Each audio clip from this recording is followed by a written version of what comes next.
오늘 은혜 받을 말씀은 말씀의 제목은 여호와께 돌아오라입니다.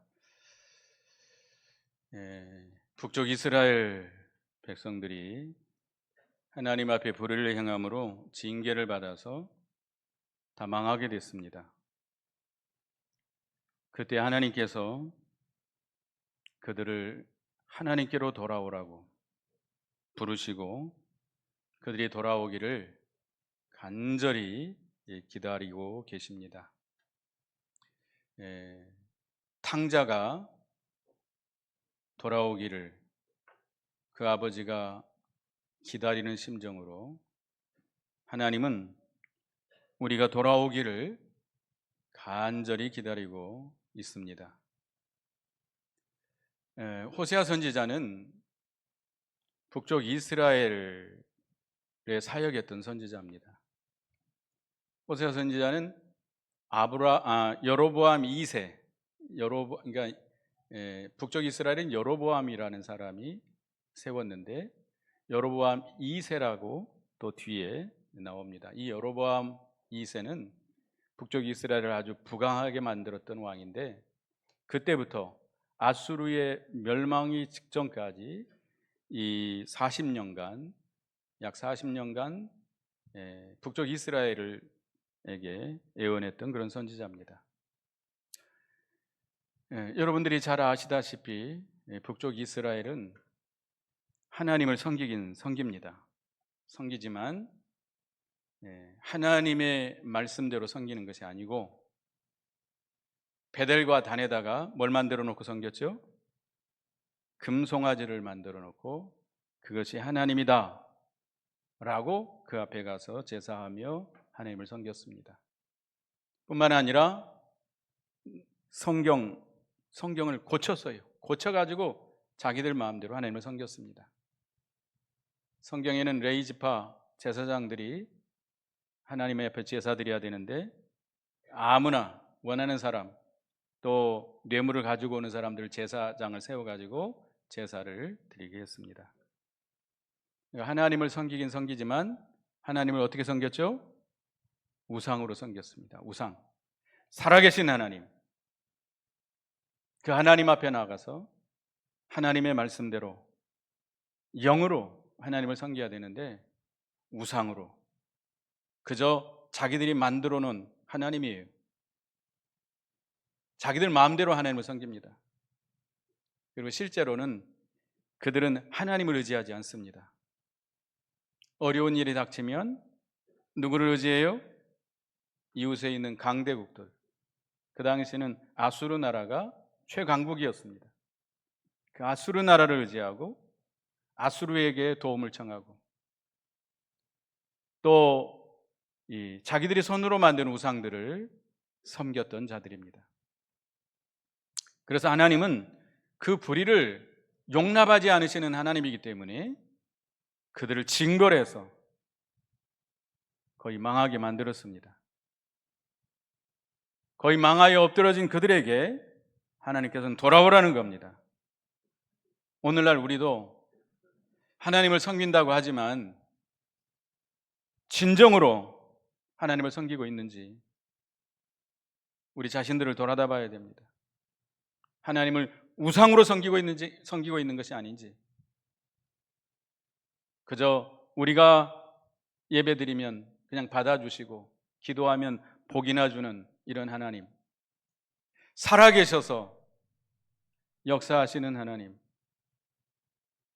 그 하나님 앞에 나아가서 진정으로 영으로 하나님을 만나고 하나님과 교통하고 그가 주시는 살아있는 생명의 말씀을 받아서 그 말씀대로 살면서 하나님을 섬겨야 되는데 우리는 너무나도 의식적으로 형식적으로 교회만 왔다 갔다. 요즘 교인들은 대부분 무슨 교인들이라고 그러죠? 오전 예배 교인. 주일날 오전 1시간만 참여하면 하나님을 섬긴 거예요. 하나님은 그걸 원하지 않습니다. 그들은 실제로 하나님 의지하지 않습니다. 우리가 실제로 하나님 의지합니까? 주여 주여 하나님을 부르는 것 같지만 어려움 닥치면 하나님 의지하지 않습니다. 세상을 더 의지합니다. 세상 세력, 세상 돈, 세상 사람, 세상에 있는 것들을 더 의지하고 사랑합니다.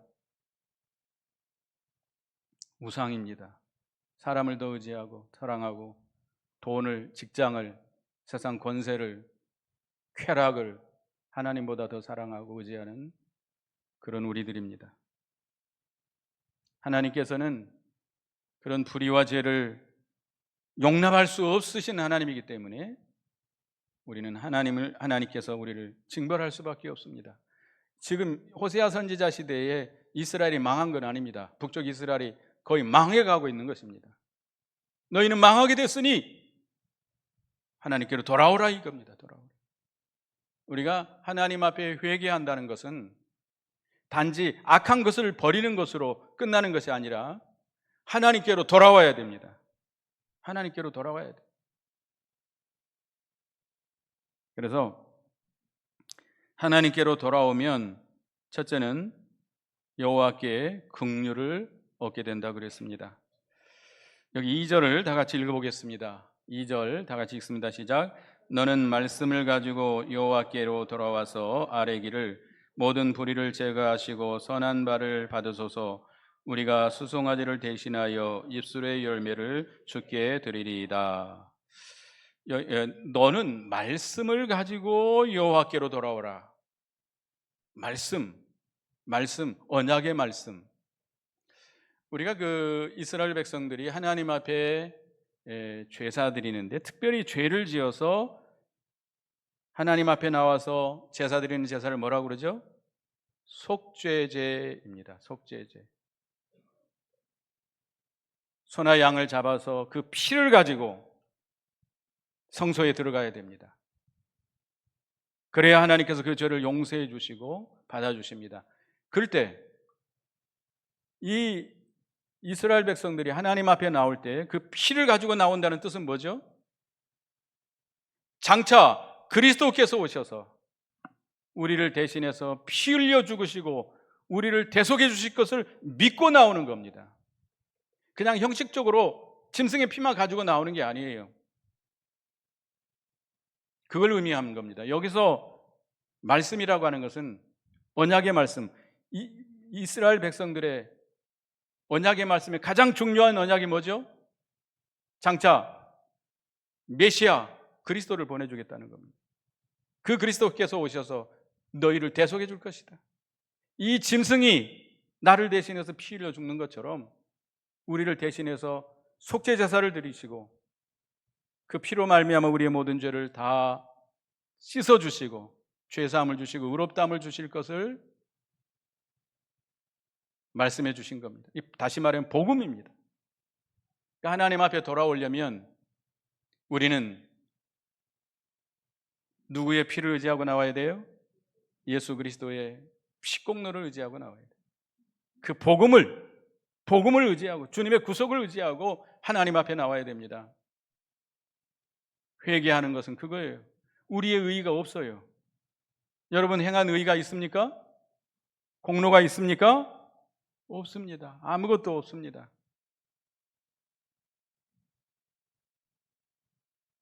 우리는 나 같은 죄인을 위해 십자가에 피 흘려 죽으신 예수 그리스도의 십자가의 구속, 그 피를 의지하고 하나님 앞에 나와야 되고 그 의를 의지하고 예수 그리스도의 의를 의지하고 주님 앞에 나와야 됩니다.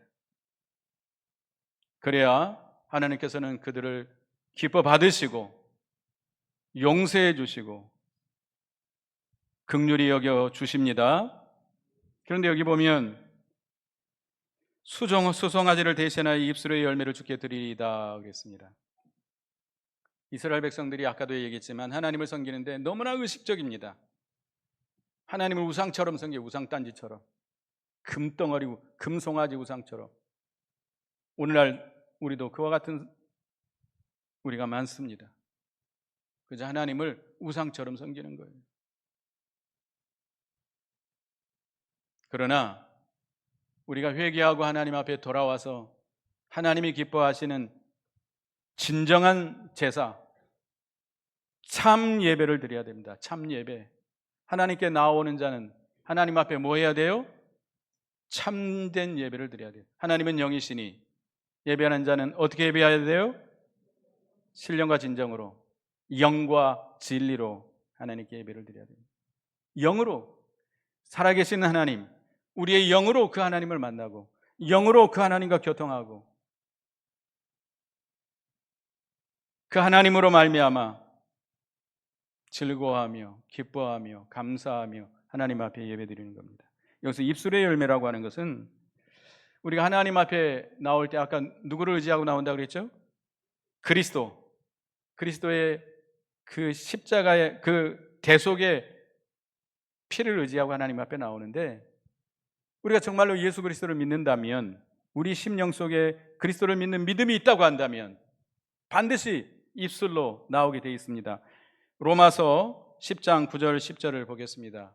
로마서 10장 9절 10절 제가 읽어보겠습니다. 내가 만일 내 입으로 예수를 주로 시인하며 또 하나님께서 그를 죽은 자 가운데 살리신 것을 내 마음에 믿으면 구원을 얻으리니 사람이 마음으로 믿어 의에 이르고 입으로 시인하여 구원에 이르느니라. 마음으로 믿어서 의에 이르고 그 다음에 어떻게 해요? 입으로 시인하여 구원에 이르게 된다. 우리가 예수 그리스도의 구속을 믿는다면 그 은혜가 너무 크기 때문에 그 은혜의 감사 감격에서 입술로 어떻게 해야 돼요? 감사하며 찬양해야 됩니다. 우리를, 나 같은 죄인을 대속의 십자가에 피 흘려주신 예수 그리스도의 구속의 은혜에 너무 감사해서 감사하지 않을 수가 없어요. 찬송하지 않을 수가 없어요. 그 다음에 다른 사람에게 증거하지 않을 수가 없어요. 자랑하지 않을 수가 없어요. 그 복이 너무 큰데, 그 은혜가 너무 귀한데 어떻게 자랑하지 않아요? 그래야 이것이 하나님이 기뻐하시는 참 제사고 참된 예배입니다. 그리고 3절에 보면 우상을 온전히 버려야 돼요. 북쪽 이스라엘 백성은 누구를 의지했어요? 하나님보다는 누구를 의지했어요? 아수르를 더 의지했습니다. 그리고 손으로 만든 우상을 그들이 섬겼습니다. 하나님께 돌아오려면 그 우상을 다 어떻게 해야 돼요? 완전히 다 버려야 돼요. 완전히 버려야 돼요. 그래서 고아와 같이 아무것도 의지할 것 없고 누구도 도와줄 수 없는 그런 아주 가장 비천한 자리에 낮아져야 돼요. 그 자리에서 고아와 같은 심정으로 하나님께 부르짖을 때 하나님께서 긍휼히 여겨주십니다. 세상에 부유한 자들,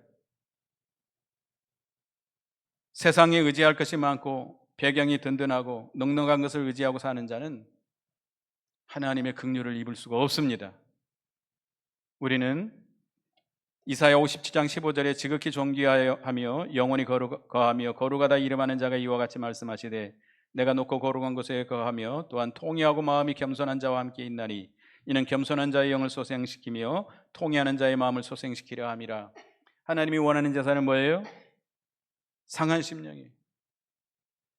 우리는 고아와 같은 심정으로 아무것도 의지할 것도 없고 누구도 우리를 도와줄 자 없는 그런 고아와 같은 자리에 내려가서 겸손한 마음으로, 통회하는 마음으로 하나님 앞에 부르짖어야 됩니다. 그럴 때 하나님께서 우리에게 뭘 베풀어 주셔요? 긍휼을 베풀어 주십니다. 그 다음에 두 번째는 여호와께서 소생시켜 주신다고 그랬습니다. 하나님의 부르심을 받고 회개하고 하나님께로 온전히 돌아오는 자, 하나님을 진정으로 섬기는 자들에게 하나님께서 이런 복을 주신다는 거예요. 4절을 읽어보겠습니다. 시작. 내가 그들의 반역을 고치고 기쁘게 그들을 사랑하리니 나의 진노가 그에게서 떠났음이니라. 진정으로 회개하고 돌아와서 하나님을 참으로 섬긴다면 하나님께서 그 반역을 고쳐주시겠다는 거예요. 악한 패역한 습성을, 하나님을 대적하는 그런 습성을 하나님께서 고쳐주시겠다는 거예요. 기쁘게 그들을 사랑하겠다는 거예요. 회개하고 돌아와서 하나님을 진정으로 섬기면 하나님이 이런 복을 주십니다. 그 다음에 5절을 읽어보겠습니다. 시작. 내가 이스라엘에게 이슬과 같으리니 그가 백합화같이 피겠고 레바논 백향목같이 뿌리가 박힐 것이라. 회개하고 돌아와서 하나님을 진정으로 섬기는 자들에게 하나님께서 뭐가 같이 되어 주겠다? 이슬과 같이 되어 주시겠다. 이슬. 이 비가 잘 내리지 않는 이 황무지 같은 저 사막과 같은 데는 이슬이 생명의 젖줄입니다. 이슬은 언제 내리죠? 매일 새벽마다 내립니다. 매일 내립니다. 매일. 그래서 그 사막과 같은 데 사는 그 조그마한 짐승들, 그 식물들은 그 이슬을 받았다가 그 이슬을 먹고 삽니다. 이슬은 소리가 있이 내려요. 이번에 파키스탄에 비가 얼마나 많이 왔는지 그 홍수로 인해서 약 300명 이상이 죽었다고 합니다. 요즘은 비가 한번 오면 그냥 그 자리에 그냥 쏟아 부어버려요. 이게 조금씩 내리는 것이 아니라 하나님이 그냥 쏟아 부어버립니다. 그래서 파키스탄이 참 못 사는 나라인데 300명 이상이 죽었다고 뉴스 나옵니다. 근데 비는 이렇게 요란하게 내리지만 이슬은 어떻게 내려요? 고요하게, 조용하게, 소리도 없이. 그러나 조금씩 언제 내려요? 매일 내려줘요. 매일. 그리고 내가 이것을 원하거나 내가 원한다고 사람들이 원해서 내리는 것이 아니라 하나님이 단독적인 역사로 그 이슬을 내려주십니다. 이 이슬은 하나님의 신령한 은혜를 가리킵니다. 하나님의 신령한 은혜를 하나님께서 우리에게 내려주실 때에 우리 영이 소생하게 됩니다. 우리 영이 소생해요.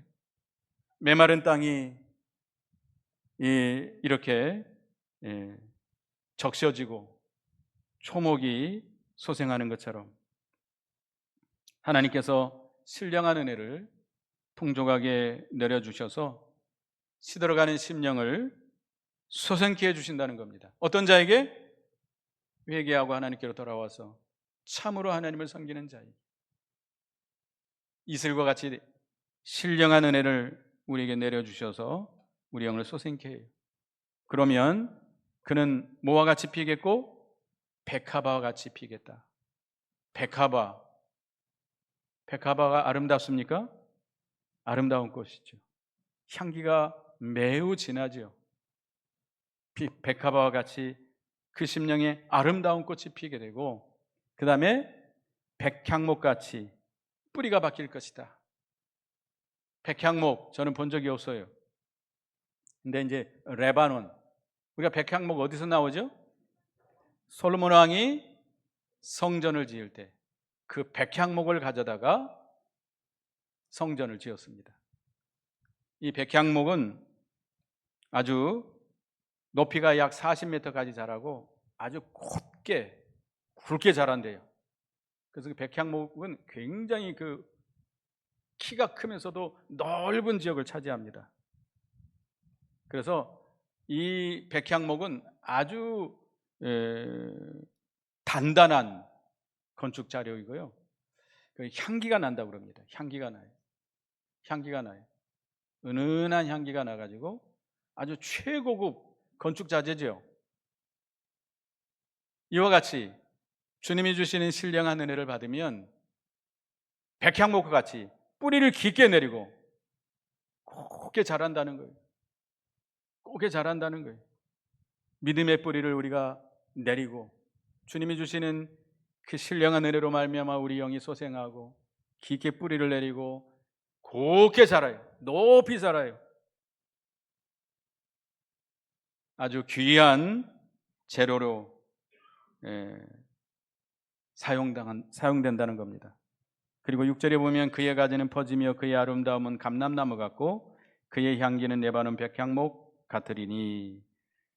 그 백향목이 가지가 퍼지면 상당히 넓게 퍼진대요. 그러면 가지가 퍼지면 그 가지 아래 뭐가 찾아오겠죠? 새들이라든지 짐승들이 찾아와서 그 가지 그늘에 거하게 됩니다. 우리 예수 믿는 사람들이 하나님께로 회개하고 돌아와서 하나님을 진정으로 섬기게 되면 하나님의 생명의 역사로 말미암아 백향목같이 자라게 되고 그 가지 그늘 아래 거하는 사람들이 많이 생긴다는 겁니다.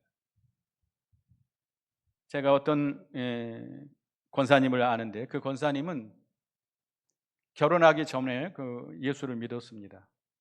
근데 신랑을 만났는데 예수를 믿지 않았어요. 그 신랑 시댁은 전부가 예수 안 믿었어요. 그래도 결혼을 했답니다. 결혼을 해가지고 먼저 자기 남편을 전도하고 그 다음에 그 시댁 식구들을 하나씩 하나씩 전도해가지고 그 시댁의 모든 친척들이 다 예수 믿게 됐어요. 그리고 그 남편은 장로님이 됐어요. 그러니까 이 예수 믿는 사람 한 사람이 그 가정에 들어감으로 인해서 그 가족 전체가 다 구원을 받게 되는 그런 큰 역사가 일어난 거죠. 우리도 그 권사님처럼 하나님을 진정으로 참으로 하나님을 섬긴다면 그 속에 뭐가 일어나요? 생명의 역사가 일어납니다. 이 하나님이 신령한 은혜를 이슬같이 내려주셔서 이 생명의 역사가 일어나서 백향목과 같은 그런 역사가 일어나게 되고 그늘 아래 많은 사람들이 찾아와서 하나님을 믿게 되고 복을 받게 된다는 것입니다. 그래서 그들은 감람나무 같이 아름다움은 감람나무 같을 것이다. 감람나무는 스가랴 4장 11, 14절에 보면 이 등잔대가 나오고 좌우에 감람나무가 나오는데 이 등잔대는 교회를 가리키고 좌우의 감람나무는 누구를 가리켜요? 예수 그리스도를 가리킵니다. 그러니까 그 아름다움이 예수 그리스도의 형상을 닮아가게 된다는 거예요.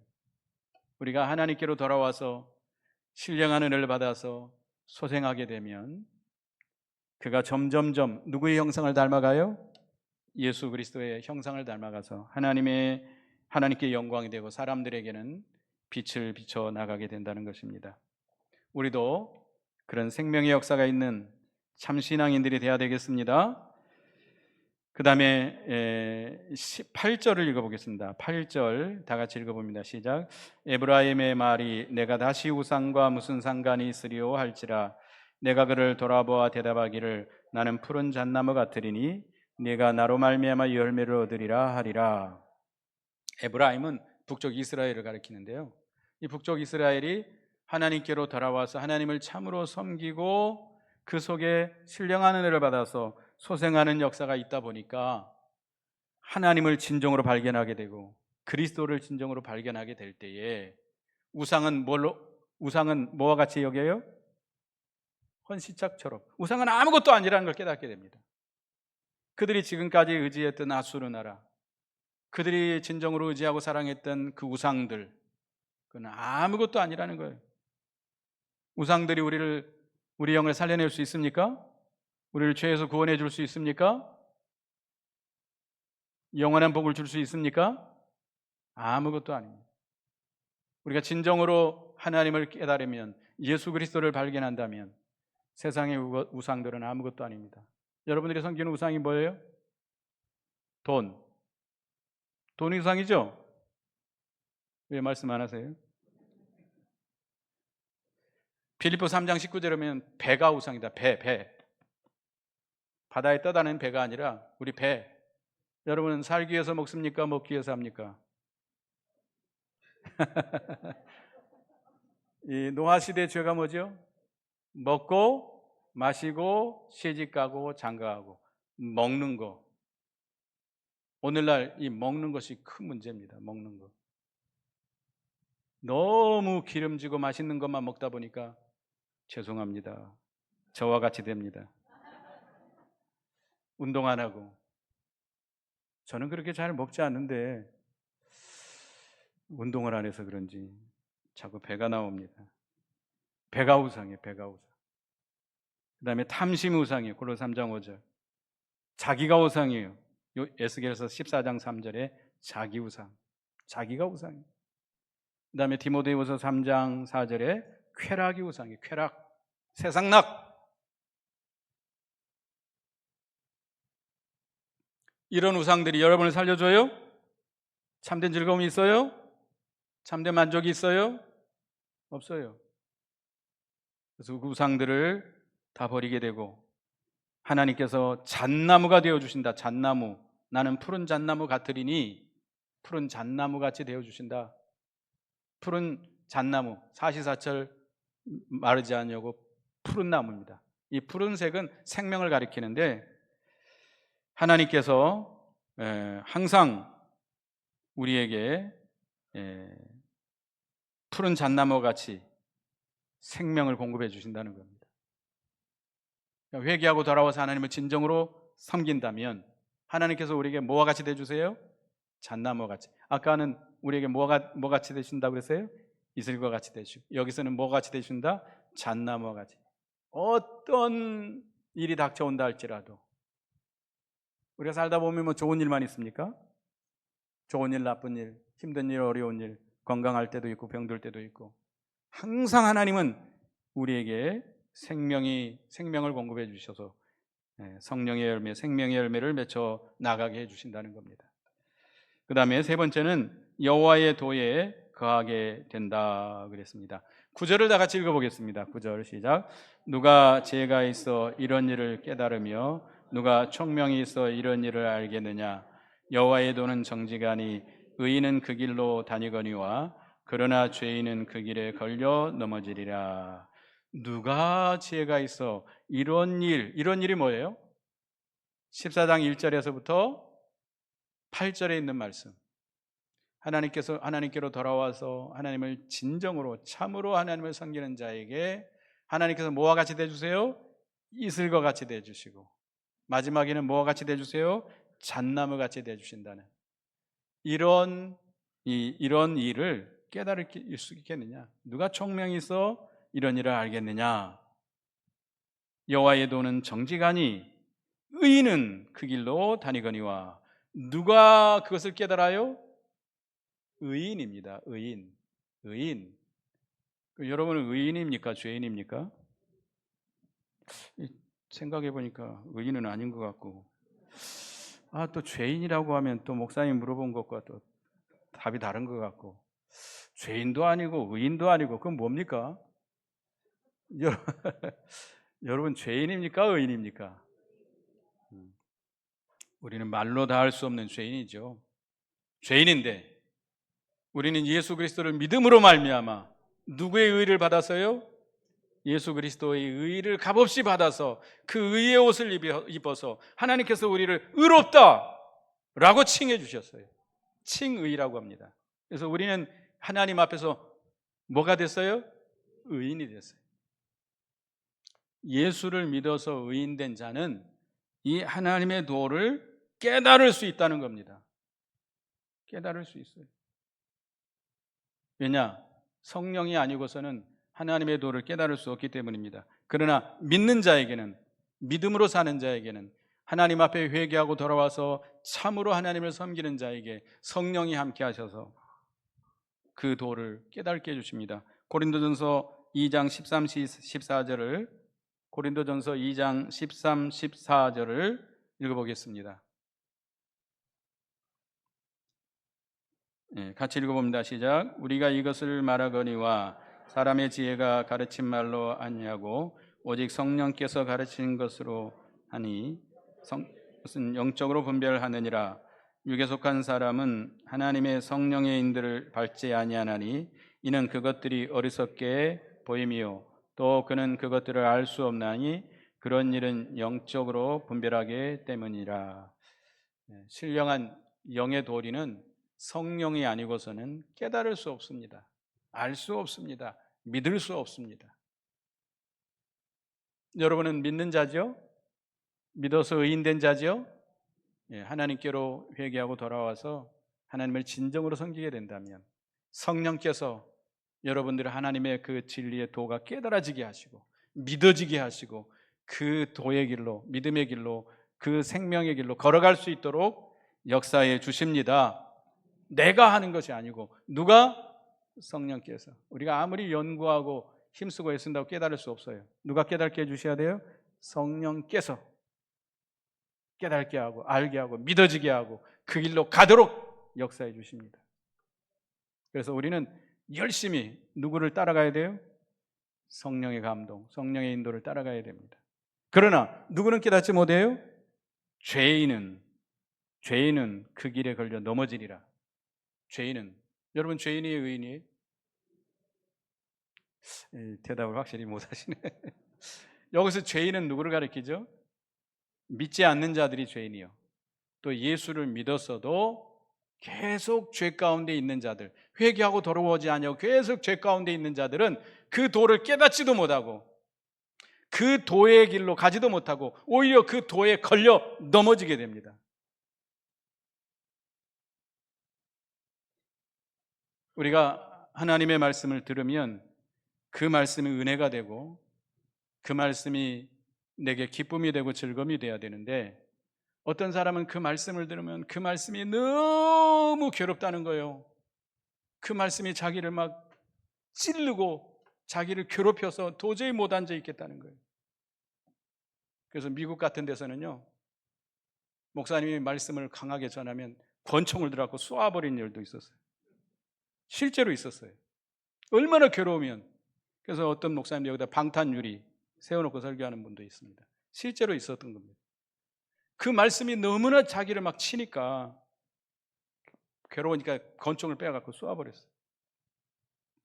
제가 아는 어떤 집사님이 목사님 참 말씀 잘 전하시는데요, 저는 목사님 설교를 들을 때마다 너무 괴롭습니다. 여기 교회 나오는 것이 너무 괴로워서 앉아 있을 수가 없습니다. 그래서 저는 내 마음이 편한 교회로 가겠습니다. 근데 그분이 이 사채를 하시는 집사님이에요. 사채 알죠? 시장에서 일수 이렇게 해가지고 돈놀이 하시는 분이. 사채하는 거 성경이 맞아요, 틀려요? 고리대금 하지 말라고 그랬어요. 성경에 어긋난 일이에요. 아무리 권면해도 듣지 않습니다. 그러니까 제가 말씀 전하면 막 너무 괴로운 거야. 그 말씀이 부딪혀가지고 결국 떠났어요. 교회를 떠났어요. 자기를 편하게 해주는 교회로 가겠대요. 왜 그래요? 왜 괴로워요? 죄 가운데 머물러 있기 때문에. 죄 가운데. 죄를 회개하고 끊어버려야 됩니다. 그래야 그 말씀이 은혜가 됩니다. 그 말씀이 생명이 되고 그 말씀의 길로 걸어갈 수 있어요. 그러나 죄 가운데 머물러 있는 사람은 그 말씀의 길로 가지 못할 뿐만 아니라 그 말씀에 걸려 넘어져요. 망해요. 그 말씀의 심판을 받게 됩니다. 우리는 회개하고 하나님께로 진정으로 돌아가야 되겠습니다. 하나님을 진정으로 섬기고 고아와 같은 심정으로 하나님께 부르짖어서 하나님의 긍휼하심을 받기 바라겠습니다. 하나님께 회개하고 돌아와서 하나님을 진정으로 섬기면 하나님은 우리에게 소생케 하시는 은혜를 주십니다. 이슬과 같이 잣나무와 같이 우리에게 생명을 공급해 주시고 열매 맺게 해 주십니다. 그 다음에 어디에 거하게 해주세요? 하나님의 도에 거하게 해 주십니다. 그런 은혜와 복이 저와 여러분들에게 있기를 간절히 바라겠습니다. 기도하겠습니다. 하나님 은혜를 감사합니다. 호세아 선지자를 통해서 우리에게 하나님께로 돌아오라고 권면하신 하나님, 우리가 하나님을 섬긴다고 하지만 너무나도 의식적으로 형식적으로 우상과 같이 섬겼던 저희들, 하나님보다는 세상을 더 의지하고 사랑하고 세상에 있는 것들을 더 의지하며 사랑했던 저희들입니다.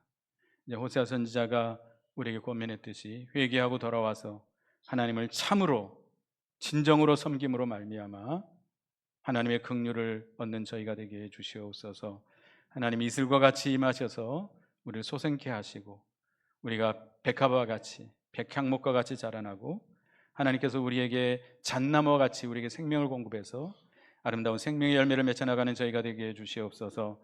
또 하나님의 도에 거하는 저희가 되게 해 주시옵소서. 예수님의 이름으로 기도드리옵나이다. 아멘.